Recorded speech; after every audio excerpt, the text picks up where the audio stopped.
Neil Beaumont and welcome to Get Published TV. This is the only dedicated show on the internet to help authors and aspiring authors to write, publish and market their own best-selling book. Now I'm really excited today because I'm joined here on the blue couch with a lady by the name of Joanna Penn, and she's actually originally from the UK, so you're going to hear a different accent.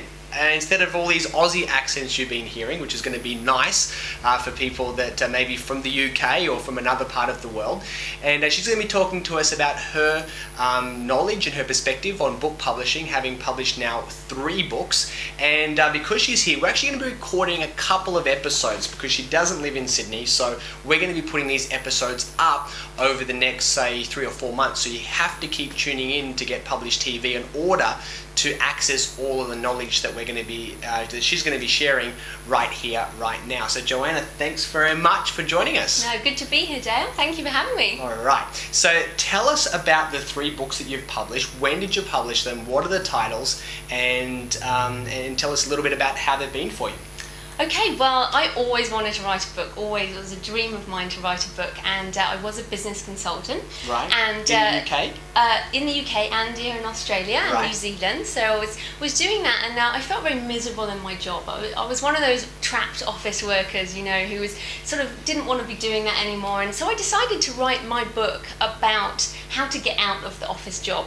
So my first book is now, called... had you done that? Had you got out of the office job? Or? Well, it was funny because as I wrote it, I actually did do that. So it's, you know, I think Seth Godin says the book you write will change your life. So I'd say that to everybody, you know, the book you write can change your life. And for me, I wrote How to Enjoy Your Job. That was my first book.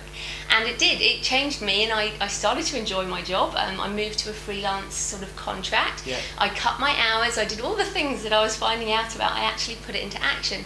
So that was the first book, How to Enjoy Your Job. And I self-published that. Well, I wrote it and I got to that point of thinking, oh my goodness, what do I do now? You know, I need to find a publisher. And so I did start down that traditional route and discovered that it was going to take about 18 months to get published, you know, even if I got accepted. And I just didn't want to wait that long, so I decided to self-publish, and I also wanted to sell my book on Amazon. That was like my dream, to have my book on Amazon. So that's what I did. So How to Enjoy Your Job by me, Joanna Penn, it's on Amazon. That was like, wow, my goal. And so from then, I learned a lot about how to self-publish, how to do digital publishing, you know, how to get on the Kindle and the iPhone, and very cool stuff. So I decided then to write some books helping people how to write a book, and also how to market and promote themselves, and how to do it all on the internet, that type of thing. So I wrote From Idea to Book, which is all about writing and publishing, and then From Book to Market, which is all about how to sell and promote your book. Yeah.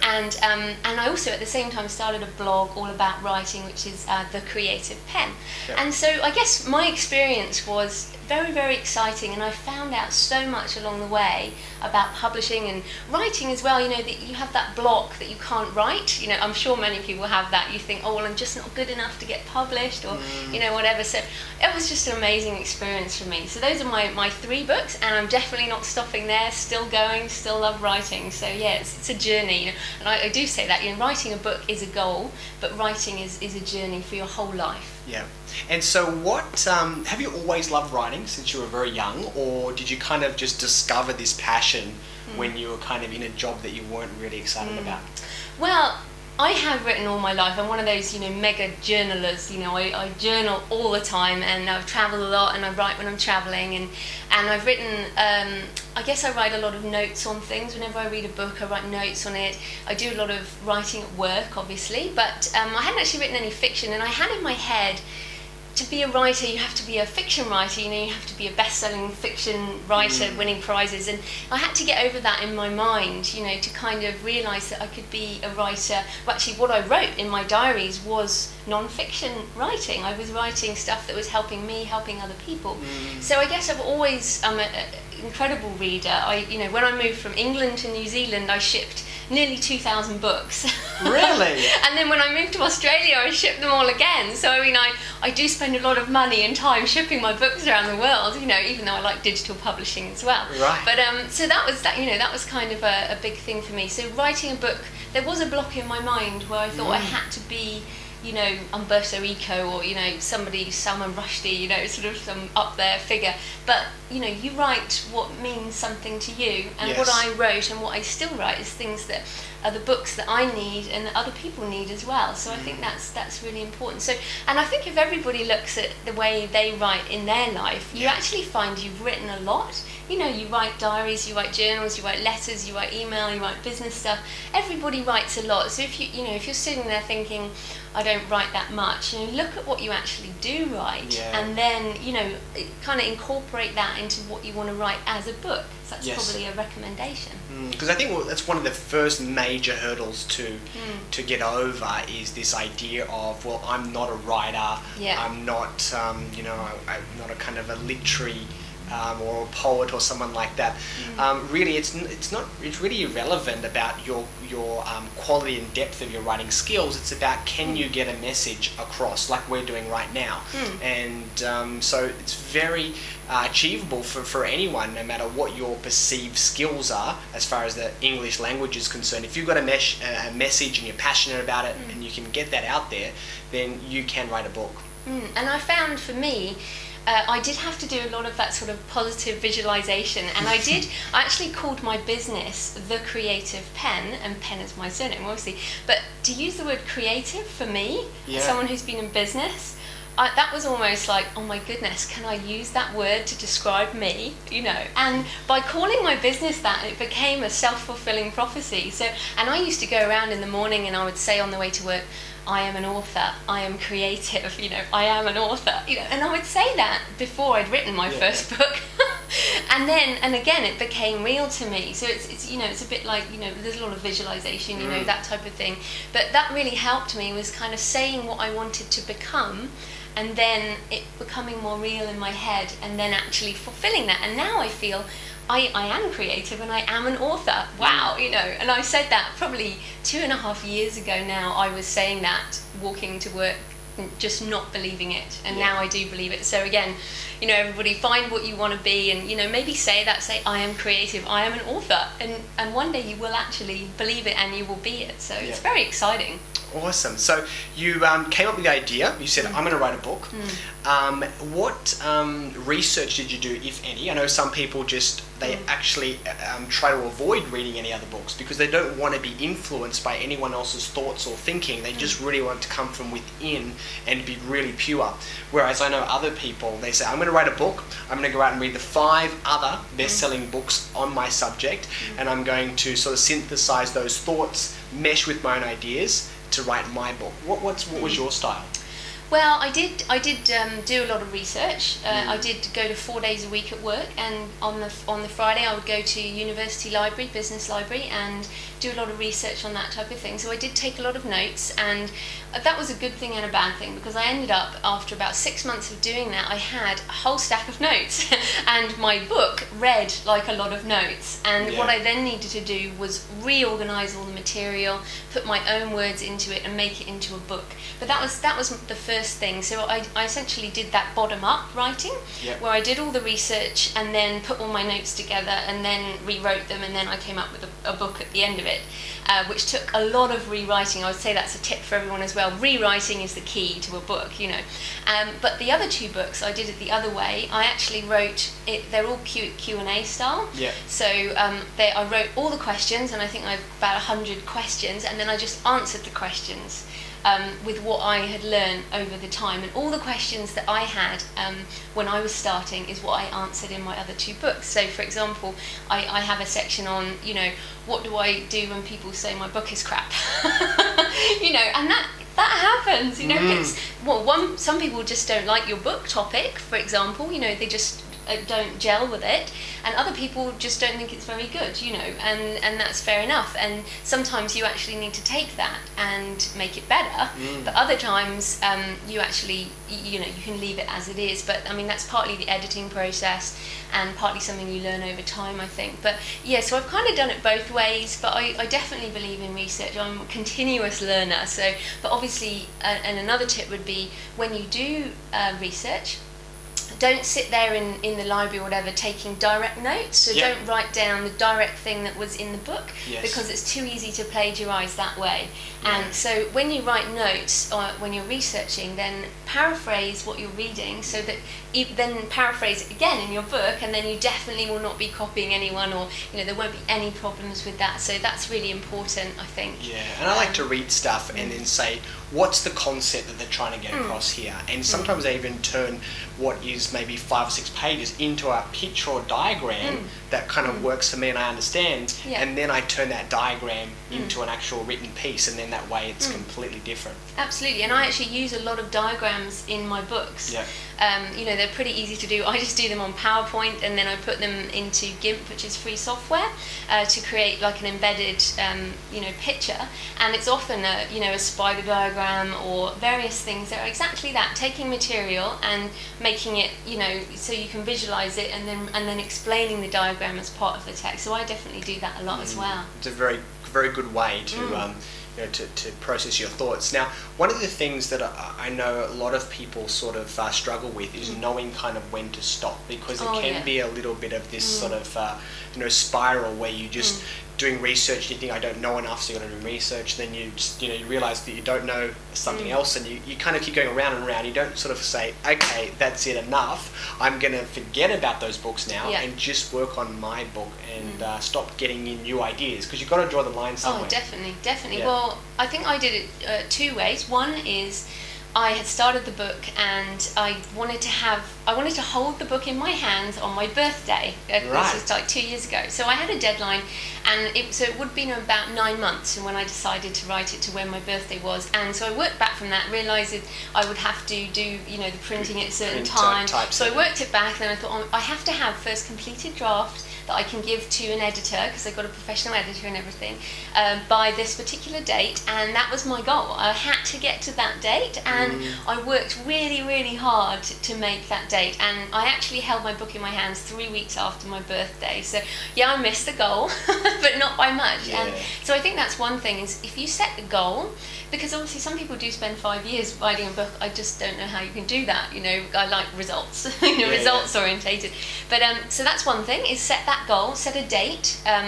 Give yourself a year if you need to, but realise that the time will stretch out as far as you let it. So I think a year is decent, especially because I was writing my book in the evenings and weekends, and obviously around a full-time job, and then I cut to 4 days a week, but it was still, you have your life, everyone has their life, you have kids, and it's busy, so you write in, and I cut out TV, got rid of the TV, and that was a big time save. But so set yourself that goal and write towards that goal, and you can actually achieve it, and if you miss it like I did by a few weeks, don't beat yourself up, keep aiming for that goal, and then you will get it done. And like you say about the sort of perfectionism, and again about rewriting, your book isn't finished until you are sick of reading it. When you're on about the 8th read of it, and you just go, I so want to publish this book now, and then you get someone else to read it, and it goes round and round. But basically there will always be something, but then I picked up a bestseller in a shop today, and it had typos. It's not, don't get worried about that. There will be problems, you will find typos, you will find mistakes. That will happen with anybody's book. Exactly. But that's okay, because you get that in any book, so don't worry about that. And again, like you say, just stop at some point. You can't go on forever. And it's better to have a book that's out there, and maybe you do a second printing, a second edition, an updated edition, rather than 5 years later not having anything, Or the first print run, you just print 100 books and you give those out to people, or get feedback, and then you can pick up all the mistakes and then put it in your bigger print run of maybe 500 or 1,000. Or if you use a print on demand technology, all you need to do is re-upload the file. So get one out there and then address any problems. What you might find is you're ready to move on to the next book. I know right now I can pick up How to Enjoy Your Job, and I've learned so much more that I could put in there, and I probably will do at some point, redo it and reissue it and everything, but right now that's not what I want to do. That's great. So a couple of things to just pick up on what you've said was having a goal. And I love this saying, the difference between working with a goal and without a goal is results. So obviously, if you want results, you've got to have a goal, because then it just, your energy, your vibration picks up. You start attracting into your life the things that you're going to need. Absolutely. But if you're just like, oh, right, it's someday, you never really, we're getting a bit spiritual now, but you're never vibrating at such a level whereby stuff happens. So having a goal is really important. And like you say, another saying that I like is that progress is more important than perfection. And that was a big deal for me, because I was a gymnast and everything was like, you had to make sure Penn. your toes were pointed, your thumbs were tucked in, all that stuff. And but you have to learn to let go a little bit, because having your book sitting in your drawer does no one any favors. So I'd rather a book go out there with a handful of typos or a handful of things that aren't exactly perfect, but at least it's impacting people, as opposed to sitting around waiting for it to be right. So absolutely. Some good points you mentioned there. So you mentioned before, we're going to talk about, like you've mentioned about print on demand, which is something that a lot of people haven't heard of before. So we're going to cover that on another episode of Get Published TV. We're also going to talk about digital stuff, and also we're going to look at a whole bunch of other like blogging and social media stuff later on, because I know you've done a lot of work in that area. But let's now talk about how you got your book published, because you said you didn't want to wait 18 months to go through a major publisher. You chose to self-publish. So how did you go about that process?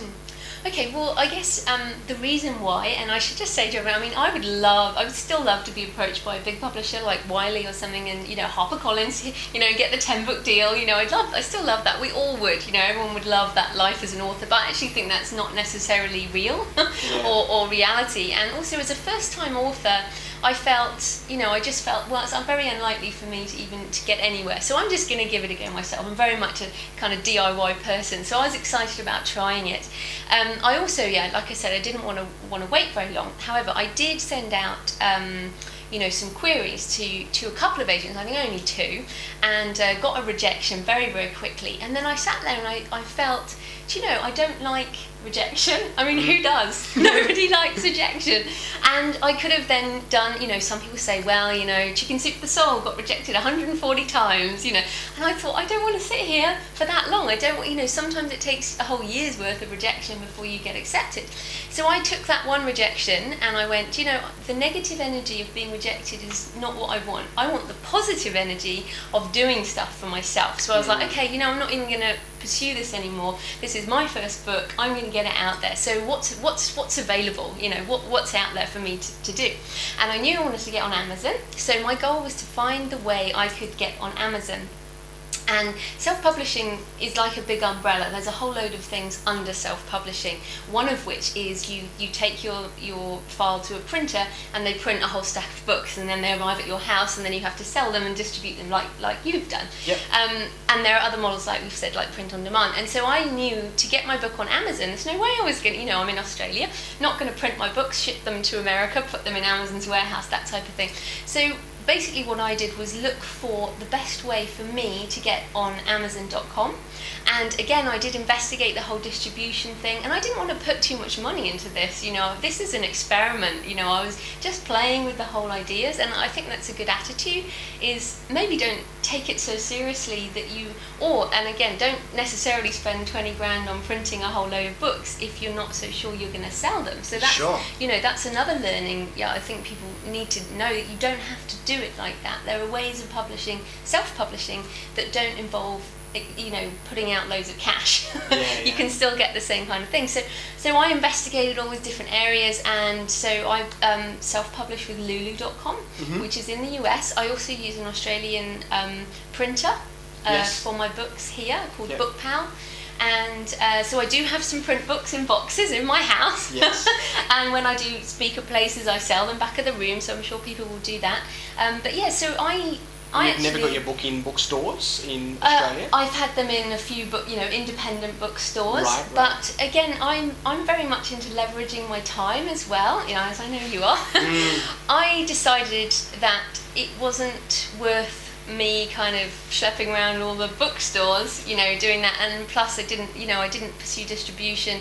So I decided for me the internet was the way to get the most leverage of my time. Yeah. I would rather spend a day doing videos and doing stuff on the internet than I would trying to sell 5 books in a bookstore, because most independent bookstores may only take 5 or 10 books and then they might return them. So I decided, in terms of return on my time and my money, I would do things slightly differently. So I guess that's a long way of saying I've self-published in many different ways, and now my whole adventure is how many different ways can I publish in? Yeah. So I just keep on going. Maybe one day I'll have a traditional book in a traditional bookstore. But Amazon.com is the biggest bookstore in the world. I mean, everyone wants to be on Amazon. Yeah. So, yeah. We're running out of time. It's fine, it's fine. And so we are going to do some more episodes, and we'll again put them up over the next couple of weeks and months. So keep tuning in. But tell us, just maybe touch on some of those ways that you've been able to get published, and what are the options that are out there, because so many people that I talk to, I know you do too, are so narrow with regards to their focus, and they say, well, if a publisher doesn't pick me up, I'm never going to get published, my book will just sit in my drawer and it will never help anybody. And I say, you know what, if you get rejected by a publisher, or if that avenue, that door is shut, then go through another door. There's hundreds of doors that you can go through to get your message out there. And so just list some of them, knowing that we're going to cover them in future episodes. Okay. So I guess the first one is the print on demand that we mentioned, which is where you basically, they only print a book when it's ordered. So that's my model with Amazon.com. Yeah, so we'll talk more about that later. Yeah, so that's one. Then there's a whole realm of digital publishing, which is, for example, the Kindle, which is only in the US. But for here, we've both got iPhones. Yeah. My books are on the iPhone. I love that. And that is instant. You can load your book on a website right now, and it will appear on the iPhone within minutes. Yeah. Brilliant. You can have your book out there now. I love that stuff. Another way is as an audiobook through a podcast. Again, another really good way of getting your book out there. So there's all these different ways that are just so exciting, and I would really urge people to think about that. If you want your book out there, and it doesn't have to cost you any money at all these days to get your book on Amazon, for example, or on the iPhone, that's exciting. Good. Well, if you're interested in hearing about more, I know I am, then keep tuning in to Get Published TV. And of course, if you look in the different section on categories or tags, you'll be able to see Joanna Penn's name, so you can click on that and you'll be able to see other episodes when they arrive. Otherwise, just keep tuning in. Follow us on Twitter, follow us on Facebook, and we look forward to having your company again and interviewing Joanna on another topic for Get Published TV. Thanks again for watching. Thank you. Thank you, and we'll see you again next time. All right, cool. So getting a bit carried away. All right, 22 minutes.